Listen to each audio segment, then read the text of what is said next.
नमस्कार मित्रों, आज हम बात करेंगे गरुड़ पुराण के तीसरे भाग के बारे में।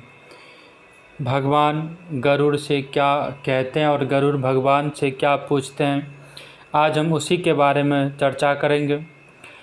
गरुड़ जी बोले, हे भगवान, जब यम मार्ग पार कर पापात्मा यमपुरी पहुंच जाता है तो उसको क्या क्या दुख भोगना पड़ता है, कौन कौन सी यातनाएं भोगनी पड़ती हैं। हे केशव, कृपा करके यही मुझे सुनाइए। तो भगवान बोले, हे गरुड़, पहले मैं तुझे नरकों के दुख सुनाता हूँ और उनको सुनकर ही तू भी काँप उठेगा, इतना दुखदाई है।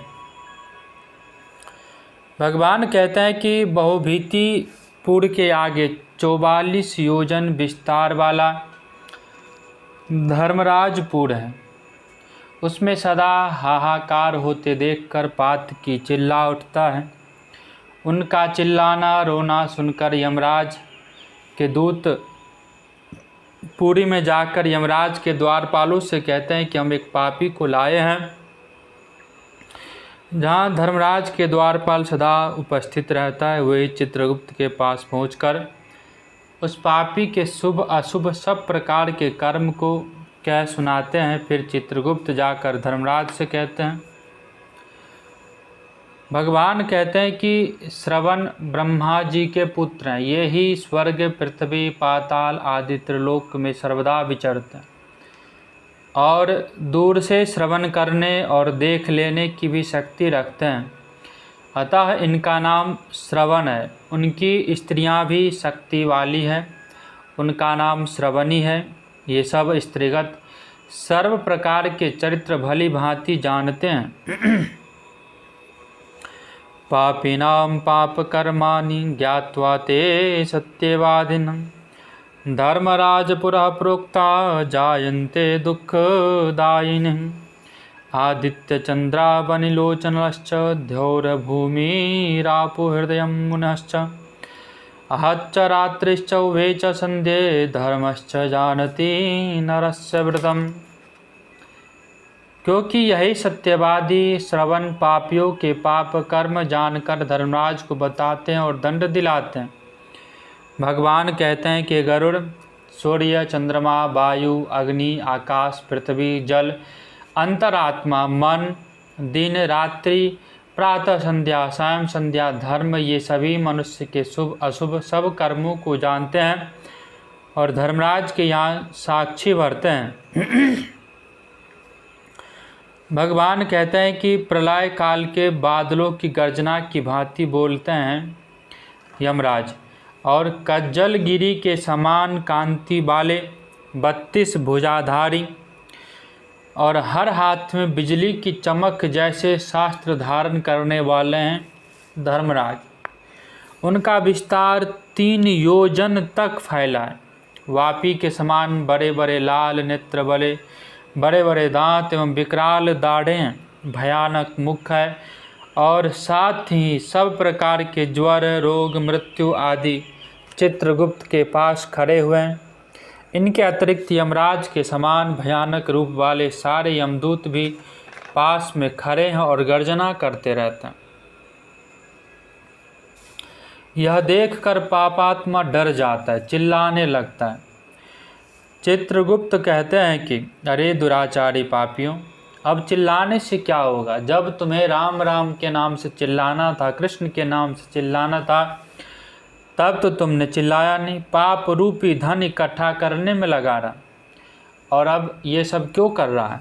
अरे पापियों, पाप करने वाले लोगों की संगति में पड़कर काम तथा क्रोध आदि से उत्पन्न कर्म किया जाए, वही पाप है और वही पापी है और महा दुख देने वाला है। ऐसा जानबूझकर भी अरे मूर्खों, तुमने क्यों किया?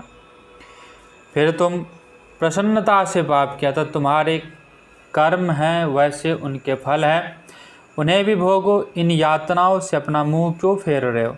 जो पाप तुमने किया है वही पाप तुम्हारे दुखों का कारण भी है।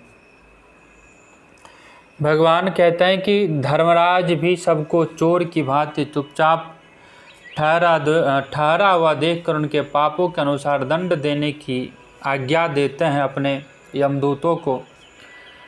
तब वहाँ पर उपस्थित यमदूत निर्भय होकर पहले तो उन्हें खूब पीटते हैं और कहते हैं कि पापियों, अत्यंत घोर महा नरकों में चलो तुम। यम के आज्ञाकारी प्रचंड आदि यमदूत उन पापियों को एक ही पास में बांधकर और नरकों की ओर ले चले जाते हैं। नरकों के पास एक बड़ा सालमली वृक्ष है जिससे जलती हुई अग्नि के समान बड़ी बड़ी लपटों निकलती रहती है। वह 5 योजन यानी कि 20 कोस तक फैला है और 1 योजन ऊंचा है। उस सालमली वृक्ष पर अनेकों पापी लटके रहते हैं। उन्हें भूख प्यास खूब सताती है तथा यमदूत खूब ताड़ना करते हैं, खूब बढ़िया से पीटते हैं उसको। तो पापात्मा कहता है कि क्षमध्वमोपराधम में कृताम जलपुटाइति विज्ञापयन्ति तान् दूतान् पापिष्ठास्ते निराश्रयः। तब वे पापी दोनों हाथ जोड़कर यमदूतों की प्रार्थना करते हैं और भगवान से कहते हैं कि दूसरा कोई आश्रय दिखाई नहीं देता। बड़ी नम्रता से कहते हैं हमारे अपराध को क्षमा कीजिए। जो जो प्रार्थना करते हैं यमदूत त्यों त्यों उसको ताड़ना करते हैं, पीटते हैं। लोहे के दंड, मुगदर, तोमर, कुंद, गदाए, मूसल इत्यादि अनेक प्रकार के आयुधों से उन्हें पीटते रहते हैं। इस प्रकार ताड़ना को पाकर निश्चेष्ट हो जाते हैं, कुछ होश नहीं रहता। इस प्रकार उन्हें मूर्छित देखकर यमदूत कहते हैं कि हे दुष्कर्म करता पापियों, तुमने मनुष्य जन्म पाकर दुष्ट कर्म क्यों किया है? तुमने यह भी न हो सका कि सब जगह मिलने वाले पानी को किसी प्यासे को पिला दें और किसी भूखे को अन्न की 2 दाना ही खिला दें, और तो और रोटी का ग्रास का आधा टुकड़ा भी कुत्ते को नहीं डाल सके, न काक को बलि दी, अतिथियों को भोजन तो दूर नमस्कार मात्र भी नहीं की, अपने पितरों को तर्पण तक नहीं किया। फिर धर्मराज एवं चित्रगुप्त उत्तम ध्यान भी तुमने नहीं किया। इन दोनों देवताओं के मंत्रों का जप भी तुमने नहीं किया। इस ध्यान से भी यम यातनाएं तो कम मिलती यदि यमदूत धर्मराज और चित्रगुप्त का ध्यान कर लेता तो। भगवान कहते हैं कि न तुमने कोई तीर्थ किया, न देवताओं की पूजा की, गृहस्थाश्रम में रहकर इतने अभिमान में आ गए कि अंतकाल अपने खाने से पहले भगवान के नाम पर दान किया हुआ कुछ थोड़ा सा अन्न का भाग तक नहीं निकाल सके। साधु संतों महात्मा पुरुषों की सेवा नहीं की, इसलिए अपने पापों का फल भोगो, क्योंकि तुम धर्महीन हो अतः पीटे जा रहे हो। यमदूत कहते हैं कि तुम्हारे अपराध हम लोग क्षमा नहीं कर सकते। क्षमा करने वाले तो सबके ईश्वर भगवान श्री हरि ही है। हम तो उनकी आज्ञा से अपराधियों को दंड देने वाले। इतना इस प्रकार कहकर अत्यंत निर्दयता के साथ यमदूत उन्हें मारते हैं। पीटते पीटते वे जलते हुए अंगारों के समान नीचे गिर पड़ते हैं। उनके नीचे गिरने पर ऊपर से उस सालमली वृक्ष के पत्ते उन पर गिर पड़ते हैं। पत्तों से उनके अंग प्रत्यंगों में अनेकों अनेक छेद हो जाता है।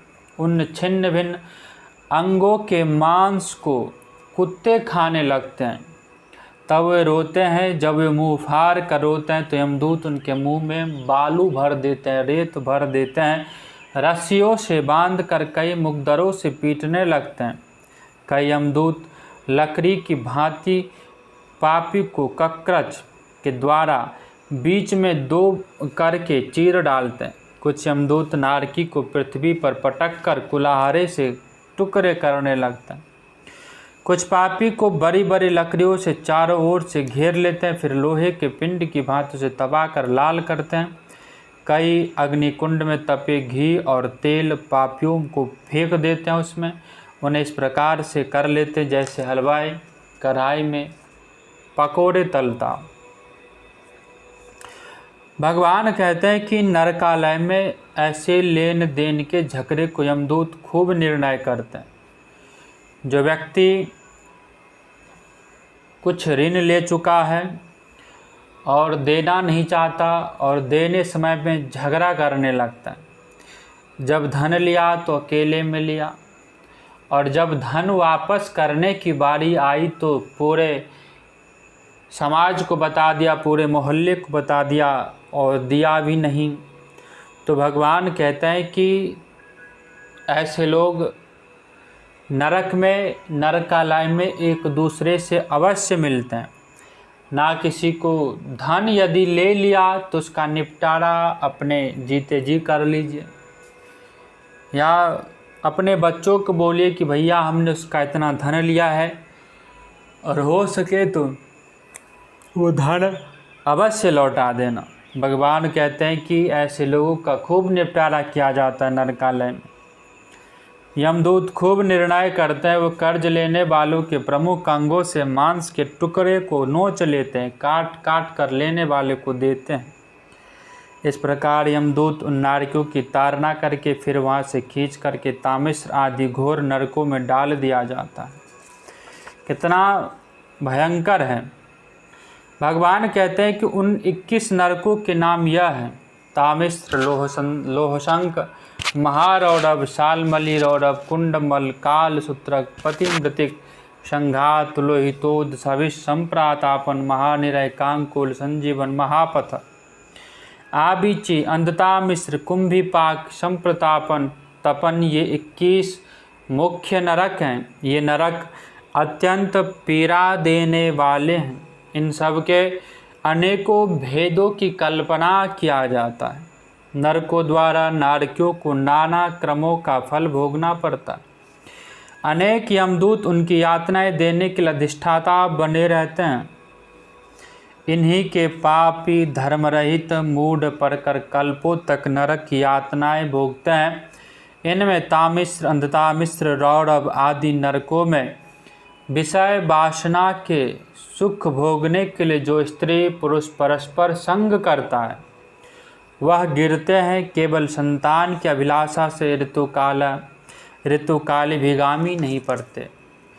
जो मनुष्य ईश्वर के निमित्त कुछ दान न कर अपने कुटुंब की पालना में हर वक्त लगा रहता है और अपने ही पेट भरना जानता है, वह कुटुंब तथा शरीर को छोड़कर इसी प्रकार नरकों में पड़ता है और फल पाता है। जो मनुष्य प्राणियों के साथ बैर कर अपने शरीर को पालने में तत्पर रहता है, वह जब अपने शरीर को छोड़ता है तो उसके पल्ले यम मार्ग का केवल पाप बंधा रहता है। भैया, वह अकेला इसी प्रकार नरकों में पड़ता है। जो अशुभ कर्म करके अपने कुटुंब की पालना करता है, उन्हीं कर्मों द्वारा प्रारब्ध बनता है। उसी प्रारब्ध से प्राप्त कराए गए फल को नरक में स्वयं प्राप्त करता है। जैसे धन के चुराए जाने पर जीव दुखी होता है, वैसे ही यह भी नरक में दुखी होता है। अधर्म करके जो कुटुंब का पालन करता है वह अंतिम नरक जो अंधतामिश्र है उसी में जाता है। इस प्रकार हे गरुड़, भगवान कहते हैं कि हे गरुड़, नरक लोक के नीचे जितने भी प्रकार की यातनाएं हैं, नरक हैं, उन्हें क्रम पूर्वक भोग कर पापों से रहित एवं शुद्ध हो, फिर वह इस लोक में मनुष्य जन्म लेकर आता है।